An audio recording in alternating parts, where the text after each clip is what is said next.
Ito ang pinakamahal na restaurant sa La Union, kaya rinentahan ko to para sa isang blind date. Dahil matagal na akong walang jowa at ang tagal ko na rin hindi kinikilig, naghanap ako ng dalawang taong magpapakilig sa akin. Napascroll ako sa Facebook at napanood ko tong video na to. Anong course ang perfect match sa isa't isa? Ay, all side sa cream po. Eduk tsaka Cream. BSHM tapos SBA. Eduk at IT kuya. IT po. Cream. Com at engineering. Psychology. Tsaka And engineering. Member Office Administration and Engineering. IT. at tsaka Eduk. Dito na ako nakahanap ng magpapakilig sa akin. At ayun, meron na tayong perfect match. Kaya naman tinawagan ko agad sila at agad naman silang pumayag. Pero para sa inyo, anong course nga ba ang perfect match? I-comment nyo na sa baba!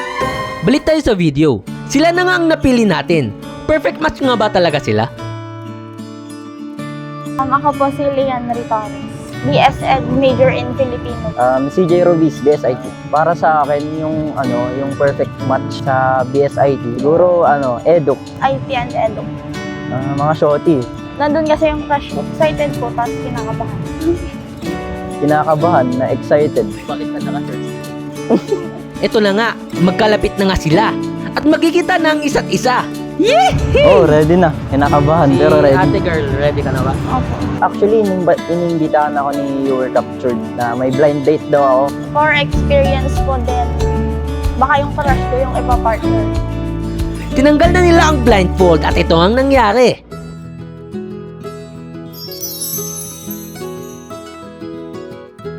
Wala. Hello po. CJ nga po. Lian. Ganito pa yung suot ko. Shit. Sorry. Nakakaya.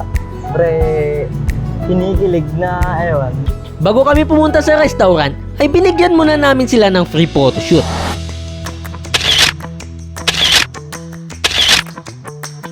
Ang susunod na mangyayari ngayon is pupunta na tayo sa kanilang date. So ready na ba kayo guys?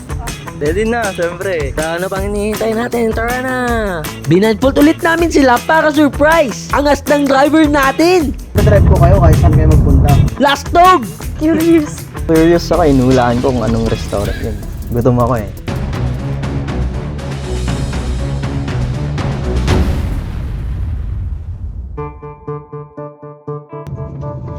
O di ba? Surprise! Dahil ito ang plot twist. Oo, may content kasi si Ayuwer. Ito kita kunin na spec, okay lang ba? Anong content ba yan, bro? Blind date, dating a stranger. G ka ba? Siyempre, hindi ako dyan. Basta, mapaalam ako sa sarili. Yun, magpaalam ka sa baby mo ha. Yun, let's go. Isa sa kasabwat si CJ, aka Rosie Photography.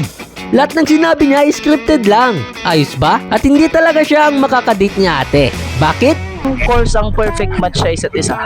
Eduk at IT kuya. Bakit IT tsaka Eduk? Tanungin mo po yung videographer mo kuya. Sino nga ba ang videographer ng vlogger na to?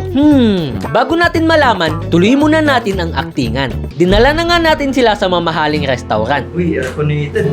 At ito'y sinet up ng aking team. Nandito na tayo sa pinakamamahaling restaurant. Anong nararamdaman nyo ngayon? Yun, same din, curious. Habang nag-uusap sila, aantayin lang ni CJ ang aking sinyas. Kinalabit ko na siya at ito na nga ang nangyari. Nagbabibrate yung phone ko eh. May tumatawag ata. Pwede ko sagutin? Sagutin ko lang saglit. Wait lang ah, may tumatawag kasi.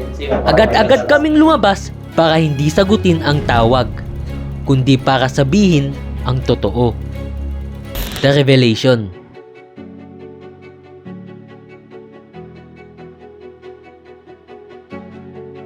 Sino nga ba siya? Anong course ang perfect match sa isa't isa? Eduk at IT kuya. Bakit IT tsaka Eduk?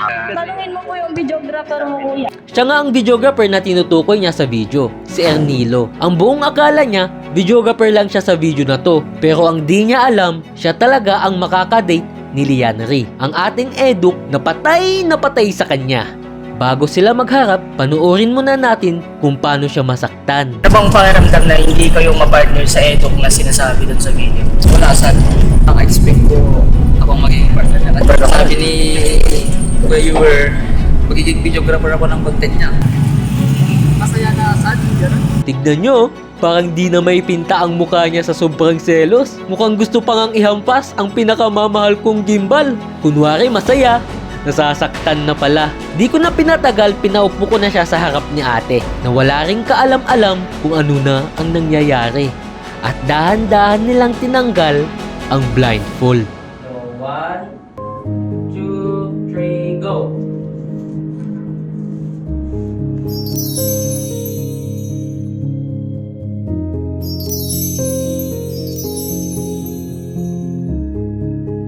Nandun kasi yung crush ko kuya sa IT. Tulungin mo po yung videographer mo, kuya.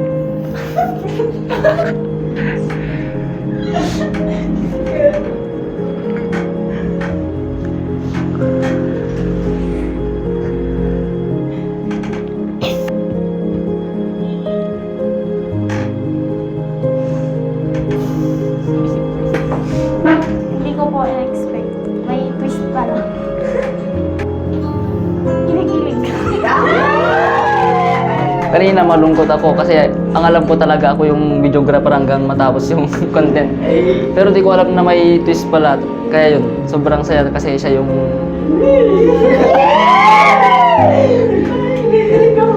At iniwan na nga namin sila para enjoyin ang kanilang date. Pero di pa dito nagtatapos. Dahil nagluto si Artea Studio ng pinakamasarap at pinakamahal na steak. Ito ay tinatawag na Wagyu. Habang nagluluto, sinimulan ng patawanin ni Ernilo si Lian.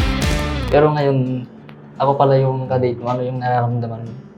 Siyempre, happy and expect the unexpected. Bakit hindi ka naman ginakabahan? Ngayon, yung crush ko yung ikaw. Eto, sobrang saya kasi... ako pala yung kadate mo. Gutom ka na ba?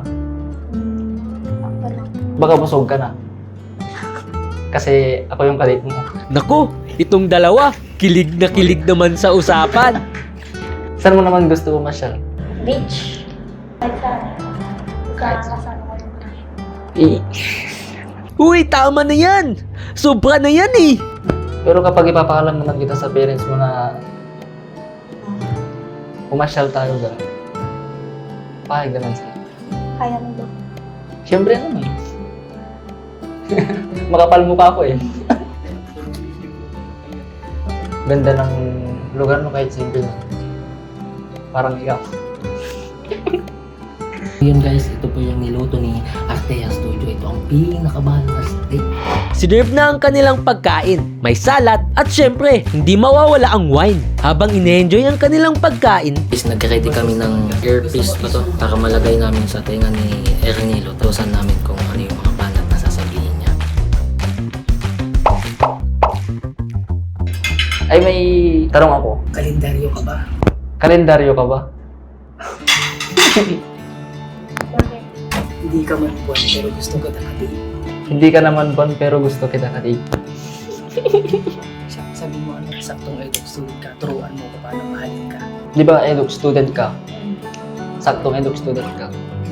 Baka pwede mo ako turuan paano kita mahal. Bukod sa pangarap ko maging teacher, pangarap mo rin ba ako? Bukod sa pangarap mo maging teacher, pangarap mo din ba ako? Pwede din. Napapanood natin sila ng live dito.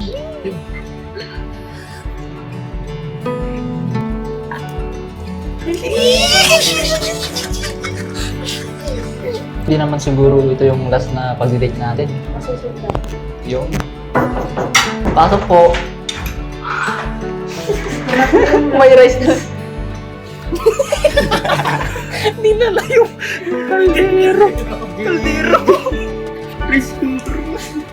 Mas papakiligin namin kayo dahil kinantahan naman sila ng pinakamagaling na chok artist sa Baguio.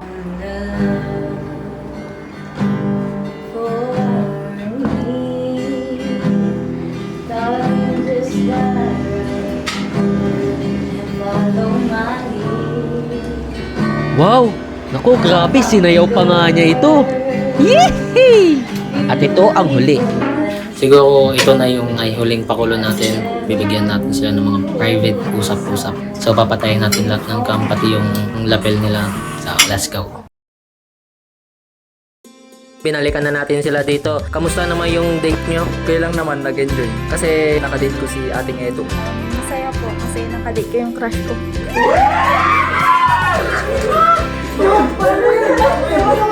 Dito na natin tatapusin tong programang ito. Salamat dahil dumalo kayo dito sa aking mamahaling restaurant. Tsaka, ayan, so ituloy nyo na lang yung date nyo sa bahala na kayo. And ang susunod dito is meron kayong free photoshoot. Say one, ilan naman kayo dyan?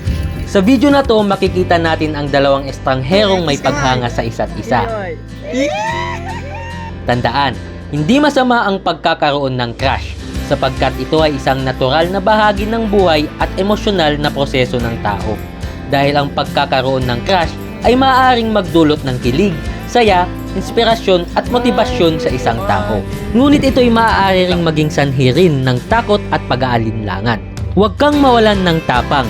Ang pagmamahal ay hindi laging tungkol sa pagkakaroon ng kasagutan, kundi sa pagkakaroon ng lakas na magmahal ng buong puso. Day one I had a crush on you. Your smile told me you were something new. I'm acting like a fool, doing things I never do. Into my heart